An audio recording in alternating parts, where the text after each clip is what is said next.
Kia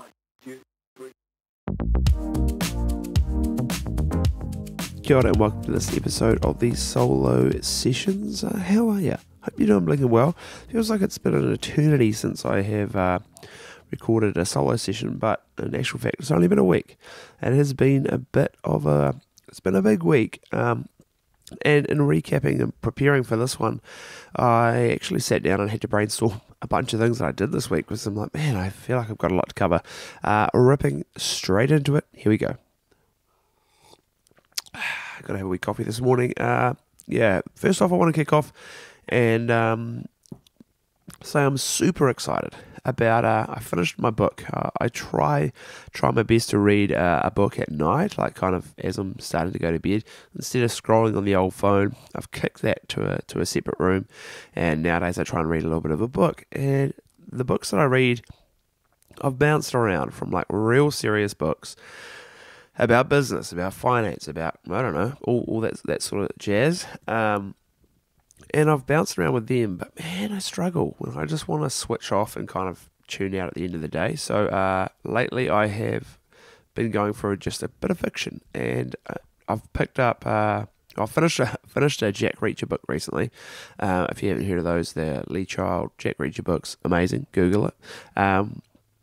But then I thought, I want something new. I want something else. And I thought, what is really going to get me going? What am I going to binge read? And I've ended up picking up I'm going to kick off the Harry Potter series. Super stoked about it. I read it when I was a youngster.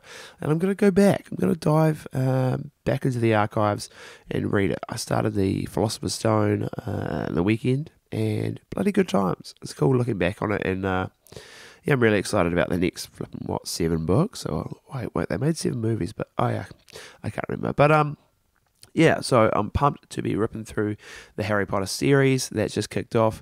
Midweek I did film a little bit of a gig at Lincoln Uni. That was with some New Zealand DJs, Aroha and Tali. She was a bit of an MC. She was ripping into it on the mic. I met them at Electric Ave last year. They're a great time.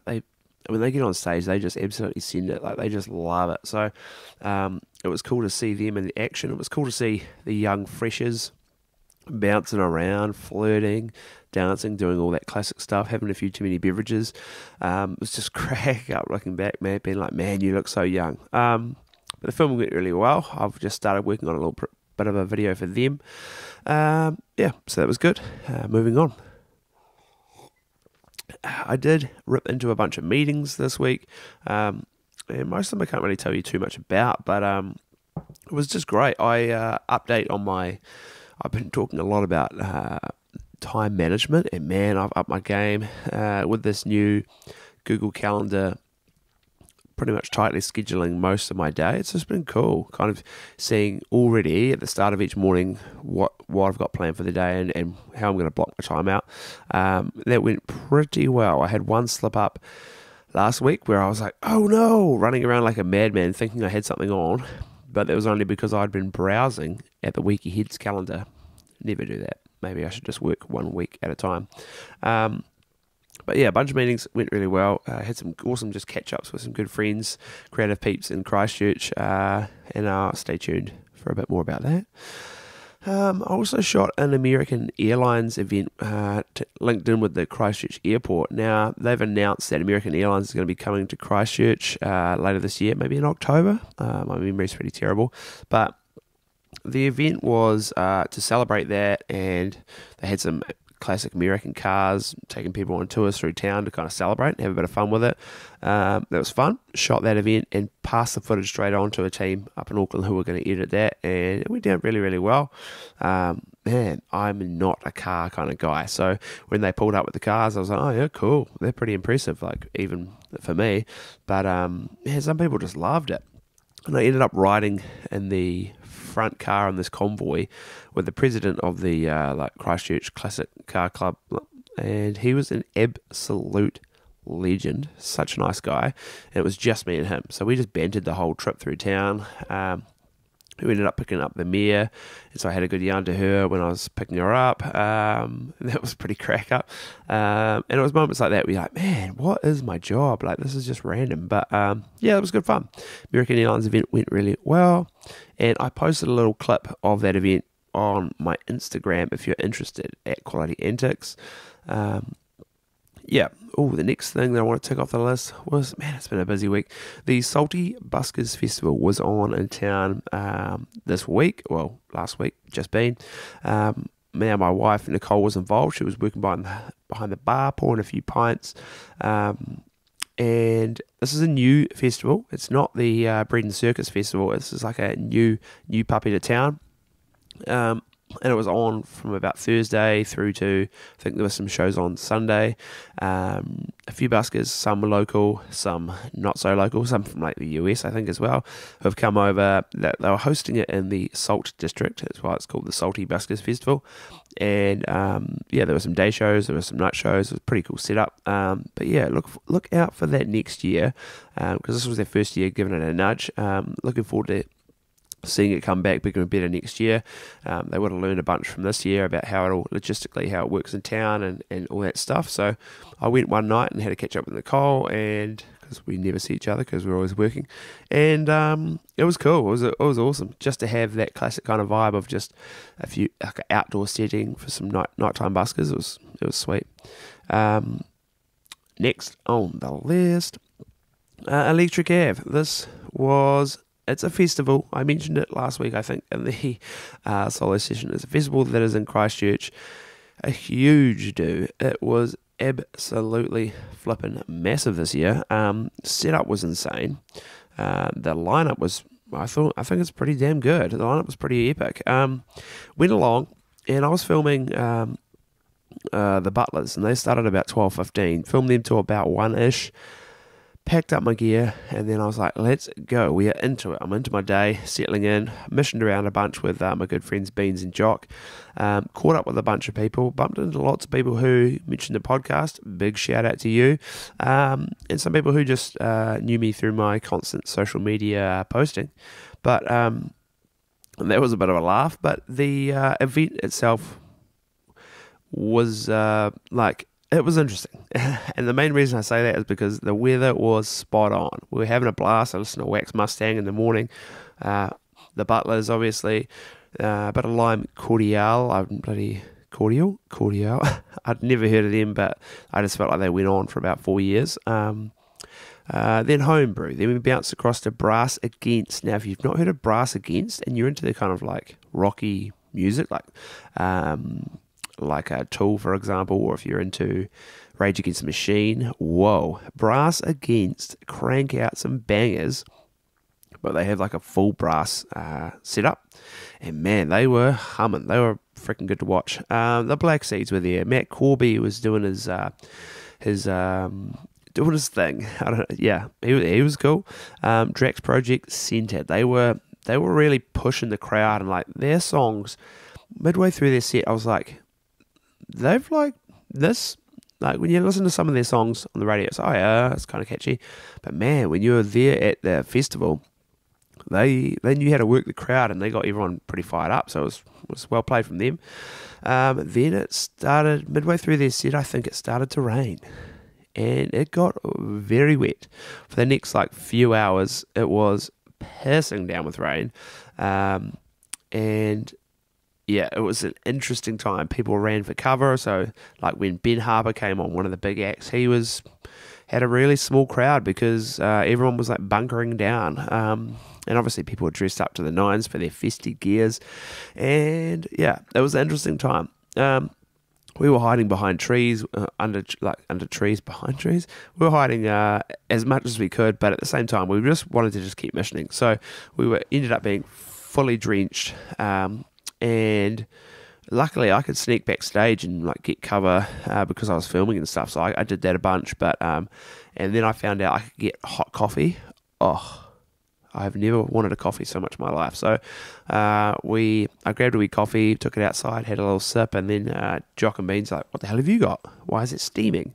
So then they were like, go get me another coffee. So we ended up having a bunch of coffees within like an hour span to keep us warm. But then, sure enough, it cleared. We watched. Okay, now this is a band I want to mention. They were surprisingly banging. The Parov Stella Band. Never heard of them, but it was that kind of time where it was still a bit wet, and then it was stopping, and yeah, they were good. There was like a funky jazz kind of group that played like electronic jazz. They were good. Then we really hung around for Peking Duck and Pendulum at the end of the night. Capped it off with some epicness. They were great. They just rocked the crowd. Everyone was having good vibes. It wasn't wet anymore. Yeah, Pendulum. I'm glad that I got to see them live. They sent it. It was pretty sick. But yeah, overall pretty good day. The set, like the full location for the festival was ginormous this year, and it was like well set out. They did really well. Hey Tansy. Moving on. Videoing the podcast. This is something I've been considering in the last couple of sessions. Is how important is video? Maybe I'm just trying to talk myself out of this element of the podcast, because man, you don't realize you film something for an hour or so. Those files get ginormous real quick, and then you go to publish something, and that takes a hell of a long time to export. These solo sessions aren't as bad, but I'm just wondering. I'm just questioning. Do I video or not? And I thought I'd just bring it up, so then in 10 sessions time, when I'm constantly videoing, I can laugh at myself, or maybe I ditch it. I don't know. Because I want to make it as streamlined and like easy as possible, but I kind of like the video and just having it there, but I don't know, we'll see. Got a couple of guests on the podcast coming up in the next week, so I will definitely video those bad boys, because it's nice to showcase the guest and have all that sorted, but just thinking about it, that's all. That was my next point. Bunch of podcasts this week, can't wait. Catching up with a few people, won't release too much. I'm going to release a bit of a Valentine's Day special. I know it's already been and gone, but Jock and I recorded a cool episode on Valentine's Day, so I'm going to be putting that out tomorrow if you're listening to this brand spanking new, hot off the press on a Monday. But yeah, there are some good points in there. A good chat with Jock. He's off very, very shortly, so it was nice to hit the festival with him on the weekend. And last but not least, I need to mention the open air cinema. Now, I'll click on the link here so I can show you what's going on. Very, very soon, the American Express open air cinema is coming to Christchurch. Now, this is not like a sponsored content or anything. I'm just letting you know because I'm kind of excited about it. It kicks off on, let's have a look. Kicks off on this Wednesday, coming up, Wednesday the 26th of February. So only a few days' time. And I think it's here for a month. It's here for a flipping month. So fingers crossed the weather is good, but they are cranking some banging movies, some good high quality movies. It's not like movies from ages ago. So the reason I'm really pumped is because I want to see this movie, Jojo Rabbit. Now, I've heard good things, but I've never actually been able to see it. Now, on the opening night, Nicole and I are going to head along and check it out. So you finally get to see Jojo Rabbit. The thing we're worried about is they say the movie starts when it gets dark. Now, like, it doesn't get dark till like 9 o'clock at night, but doors open at 6. So do you have to be there for 3 hours? I don't know. But we'll soon see. Really, really quickly, click on the program here on their website to show you what's going on if you're interested. So, movies they have. Jojo Rabbit, Knives Out, don't know what the hell that is. Star Wars The Rise of Skywalker, Frozen 2, for those people who are Frozen inclined. The Gentleman, Joker, Charlie's Angels. They've got Zombieland Double Tap. They've got some Jumanji. They've got some fresh movies here, and a bunch of others. Doolittle's there for the kids, you know, or maybe not. Yeah, they have got a bunch. So if you're interested in something a bit different, outdoor movie, I looked at tickets and it's about $15-ish for a ticket, which is pretty standard for the movies, and it's a bit of an experience. It's a bit something fun. So that's heading to Christchurch, kicking off this week. Looking forward to it. I'll keep you posted on how that is next week, and you'll have plenty of time to go. But yeah, thanks for tuning in. I better leave it at that. Cheers. See you next week. Bye.